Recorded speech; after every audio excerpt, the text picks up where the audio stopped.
Why did you gravitate towards systems, processes, and software?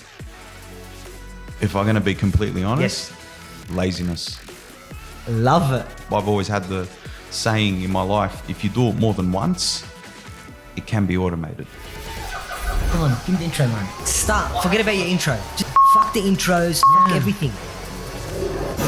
Surviving the digital jungle is tough. We're here to guide you through it on the Digital Jungle Podcast. Fahd, thanks for coming in today. Kenny, thanks for having me. Okay, today we're going to be discussing actually one of the more interesting topics, and I'm super glad that we've been able to sit down together and talk about this topic.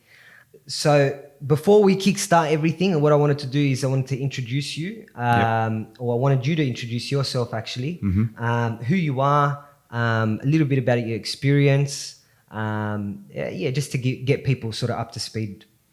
Yeah, so AIIMS was founded about 10 years ago now, and we were part of the original team. I've been working with yourself, Janti, and Matt, Nathaniel for a bit of time, and I think what I've kind of done in my work here has really been around the innovation side, our systems, our processes, really dived into the core structures of the business. For about 5 years into the business, I obviously left and started consulting with other firms, both small and large businesses, but really doing the exact same thing, looking at the systems, the processes, all of the things that kind of make a business tick and tick healthy. That was probably the fundamental work that I did with them. Awesome. So that's exactly why I was really excited to sit down with you and sort of have a chat and launch this into that sort of internet world, because I think it's going to be sort of really helpful, really interesting for those that have been really wanting to understand more about this software, systems, processes. So why is it interesting? So this is why it's interesting. So, and then I'm going to sort of ask you a few questions so we can sort of break it all down. So why it's interesting in my point of view. So in managing a lot of accounts, I know I've mentioned it in a few of our other podcasts, but in managing a lot of accounts, I do see a really a fundamental gap in a lot of businesses that systems that they lack in systems, processes, and softwares, right? And I feel as though it's starting to become clearer and clearer that efficiency in a business is going to be dictated by those three things. And they make massive impacts, but I know businesses don't know where to start. Right? They really don't know where to start. So I think that's why it's so interesting. First question I'd like to ask you is, you've got such a wide skill set, right? In the last 10 years of working together, or a little bit over 10 years, I know that you've got phenomenal skills in not only the systems, processes, and innovation and software, but you've got so many skill sets out there. Why did you gravitate towards systems, processes, and software? If I'm going to be completely honest, laziness. Love it. Laziness was probably the key driver. The first thing I remember when we started our business, one of my biggest tasks was, we got to send out reports to our clients. And back then you didn't have reporting software. You literally had to build stuff on spreadsheets and send them out. So every single month, probably for about 5 days, which is like 25% of your entire workload, I just have to copy, paste data from Google or whatever platform we were selling. Copy, paste, download, put it in a spreadsheet, make sure it looks good, stop, file, email it off to the client. Now, back then, what do we have? We have 50 clients, nothing major. We were just starting out. That still took an entire week to do, and I hated it. So I remember we'd get into a lot of fights, other reports out and things. My body just refused to go through that repetitive cycle. I didn't want it to be me. I hated it. Okay, great. I love the honesty. Yeah. That's brilliant. Yeah. From there, Yeah. you know, what made it become more serious in your mind? Okay. That specific moment, I, obviously asked the question, how can I do this where I don't have to do it every single time? What do I look at? So I spoke to a few people I knew, and, the software started coming into the play. You could code something that reads somewhere, drops it into data and sends it off. And I started dabbling in it, looked at it and said, oh, wow, this works. Now, that one task after going into it went from, a week to maybe an hour. And that feeling, wow, I've just saved myself an entire week. Then I asked, what else can we do? Every question we ask, okay, accounting systems, bookkeeping, all the way down to how quickly can we get ads running? How quickly can we build website? All the stuff that takes time to do because you're doing a repetitive action. I just said to myself, you can automate it. And I've always had the saying in my life, if you do it more than once, it can be automated. And if you go with that philosophy, I think you'll find a lot of things start coming into play. Hey, this can work with that and connect to that and move to this, and keep doing that. Eventually it just kind of spasmed out into a whole giant network of software that your whole business can be automated on. And it started small and it just grew and grew and grew into larger projects and larger projects and larger, to the point where you're building automations for one of my projects was probably maybe 500,000 people a month. So wow. yeah, that's how it kind of just grew out. Okay, so there are so many softwares out there. Now, what I want to ask you is sort of the power of it, or the impact. So I can sort of speak on it on the impact. What your skill set and your mentality and your implementation has had in AIIMS. Yeah. I can speak on that, and I can say the impact that you've had in terms of automation systems and processes has been enormous. And I'm going to quickly explain what they would be. So the ability to scale, because of some of the ways that you broke down and refined the systems and processes and rolled out some software, we were able to scale clients. Scale our business to be able to cater for more clients without putting on too many resources.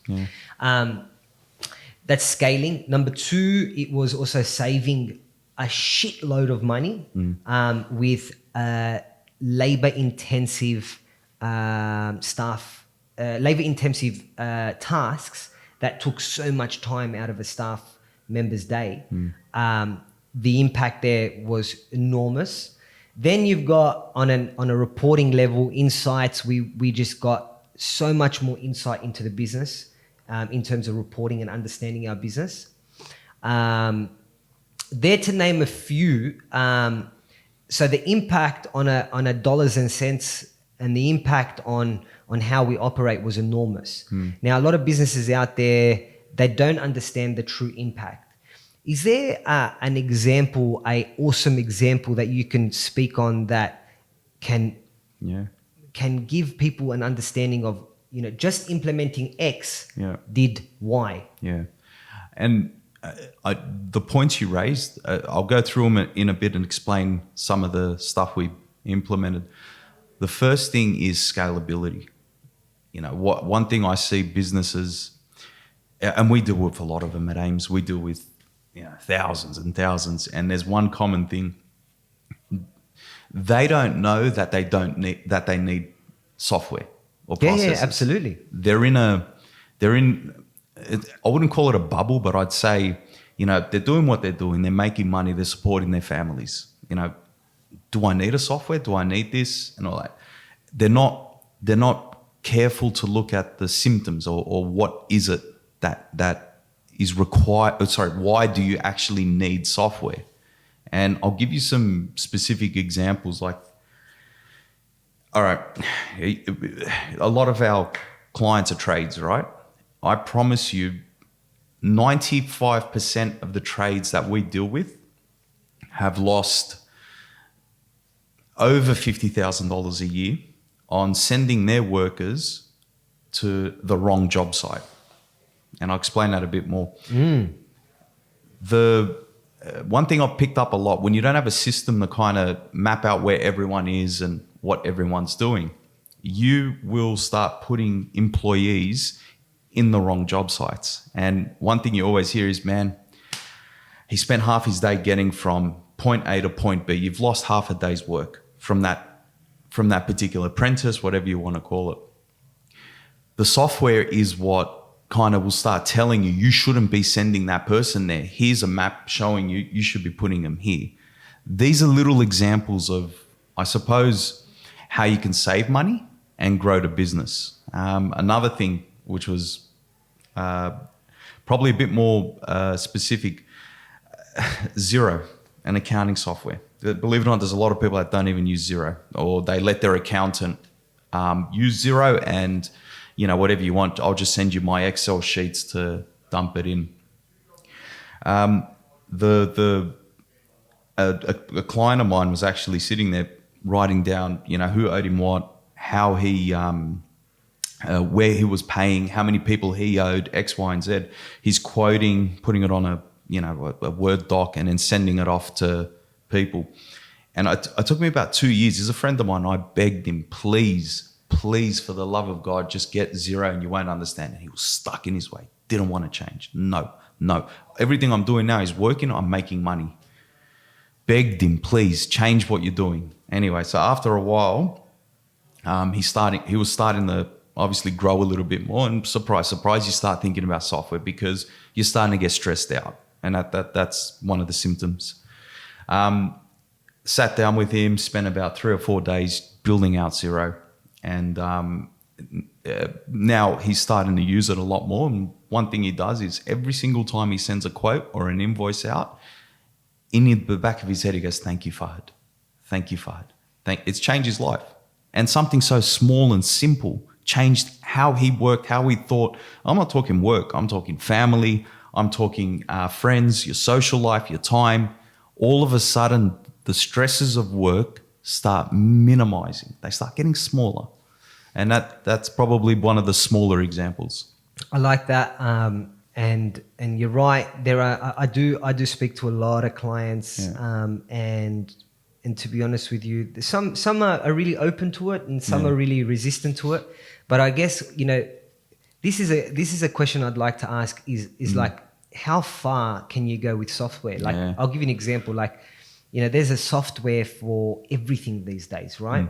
You know, in a business, there's so many sort of departments or areas, or, you know, there might be a booking department, there might be a dispatch department, there might be a quoting sort of area, whatever it might be. Give us some sort of key types of softwares that are out there that can streamline systems and processes. Okay.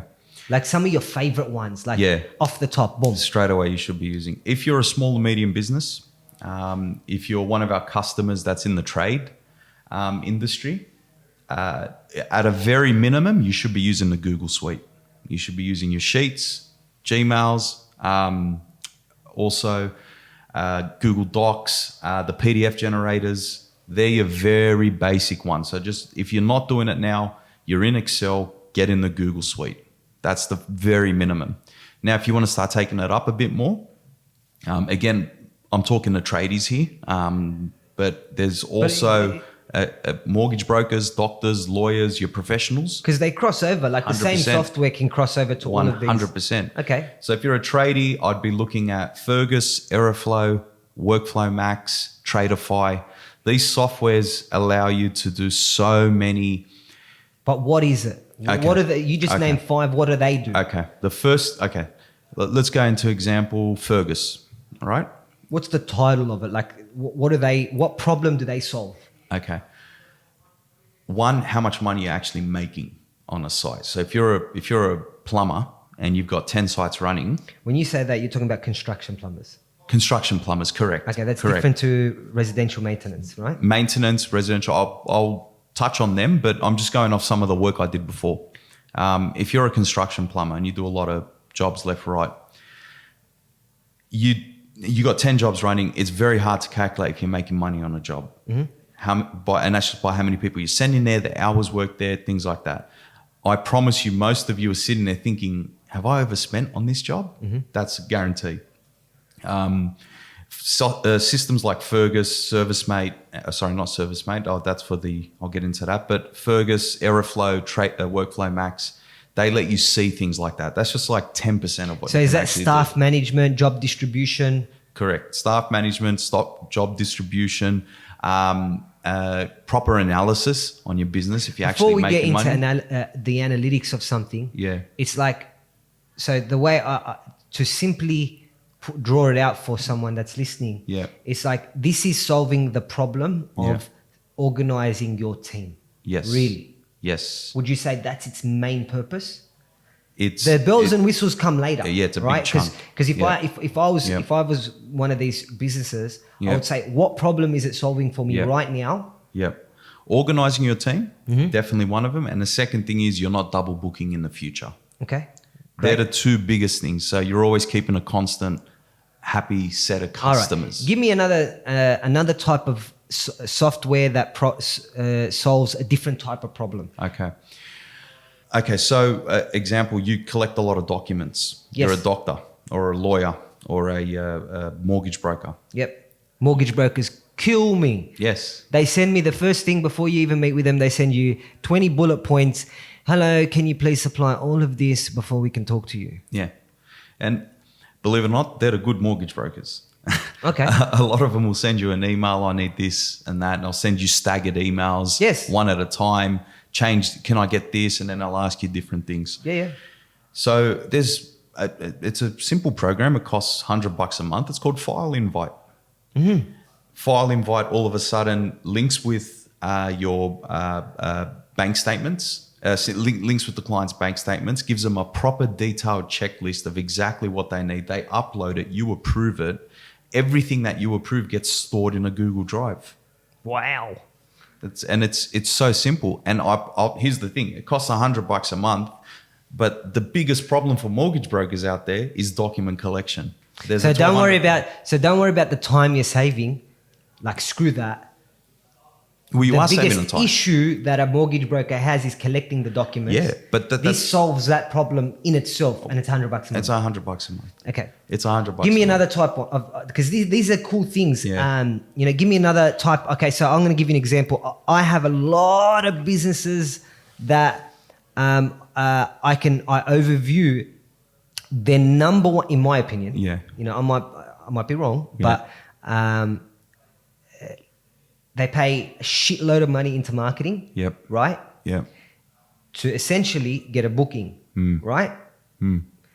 But they can't manage that part on the numbers. They don't know where they're dropping off. They don't know the effectiveness of the marketing. Yeah. What's the return on investment type of thing. That the lead management. Yep. Give me a couple of softwares off the top of your head, or even one, lead management software. Okay. So when you need a lead management software, you're obviously dealing with heaps of clients. So you're in the maintenance kind of. No, it can be heaps. It can be little. Okay. Let's assume we're somewhere in the middle. Yep. ServiceMate. Lead management. Yeah. And I think when you can configure. What about Pipedrive? Pipedrive's amazing. I think. Let's say you're a trade service that has a lot of people on a map in Sydney. They're in different geographic areas. You're going to need something that allows you to see if you can dispatch someone that's close to a location. Okay, yeah, fair enough. So that's your service mates. Let's say you're give me a business that would have heaps of leads that isn't in the trades. Go Removalist. And go Pipedrive for a second. Okay. So Pipedrive, for anyone that doesn't know, it's a real basic software that kind of puts your puts your business in a perspective that allows you to see where everything is in different stages. So I'm a removalist. I just got in 45 leads, in that day. 45 people were inquiring about where they want to move to. Your first stage that everything comes into that you get to see is, lead acquired. Then you can go ahead, call every single one of them in a list. Anyone that says, yeah, I'd like to put a deposit for a booking and book it this time, you can just drag and drop it into the next list. As the day comes closer for the move to happen, you drag and drop it into in progress, for example. Then the next thing after that particular point. Yeah. Yeah. So you got to call them back. Yes. Right. So I know, in our database, we have a lot of removalists. Yeah. And I know that based on some of the reporting I've seen, only 40% of leads book on the spot. Only 40% of leads. Okay. On the first call or an email, and you call them the first go. Yep. Right. Only 40% of the leads. 60% need to be followed up, basically. Right. Now, Pipedrive, like you said, allows you to see and ensure that you don't let any of these callbacks ever slip through the crack. Yeah. Do you get what I'm saying? Yeah. That was one thing that made me open my eyes to say, my God, what a difference that product made to that business. Yeah. It was phenomenal. Like, it categorized the lead, it tagged the lead, it stored all the information about that lead. If a staff member was away and then another staff member wanted to pick up that lead, they can pick it up and they see all the details, all the history, all of that sort of stuff. Yeah. It was phenomenal. Yeah. And look, Pipedrive in itself allows you to do all that. But let's say you wanted to go, well, maybe I can't follow up all of them in one go. You can have it so that if it's in a certain stage in Pipedrive, it'll follow up by itself by email. Yeah, see, that's the automation mind that you got. Love it. I love it. Absolutely love it. Okay, great. So there are a couple of things. I'm going to ask you a question. So there's a lot of people out there that think that they need a custom software for their business, a custom one. Yeah. Like a lot of people think, oh my God, Pipedrive, that's for these types of businesses. Yeah. And they find it hard to sort of join the dots and connect it to their type of business. Yeah. Or they're not familiar with other options out there. Yeah. Do you advise when someone's going down the track of thinking, I'm going to build my own system? Yeah. Or should you just go and get 5 different types of softwares that solve 5 different types of problems in your business and just open them out of the box, boom, boom, boom, boom, boom, or build a custom one? Yeah. What's your advice? Yeah, it's funny you should mention that. The amount of people I've had come to me that are ready to build an app for their business these days, oh my God, is ridiculous. And some of them are thinking it's a 10 grand piece of work, but others actually come to you and say, look, I've got 150,000. I want to build an app. What's your opinion? Well, man, there's $2,000 a year piece of softwares that do what your app can do times 10. Right. And so I don't recommend you build an app to do basic things. It doesn't have to be an app. It can just be a web-based portal, software. Anything it might be.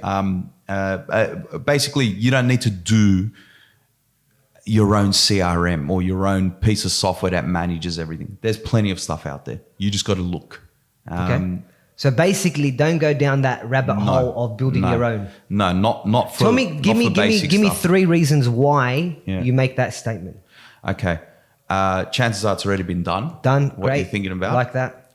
Secondly, you have to keep maintaining it, which is a big cost drainer. Yeah, it's like, when you buy a boat and it's a money pit. Love it. Great analogy. Absolutely exact same thing. If you're not making money off it yourself, it becomes a money pit. Okay, third.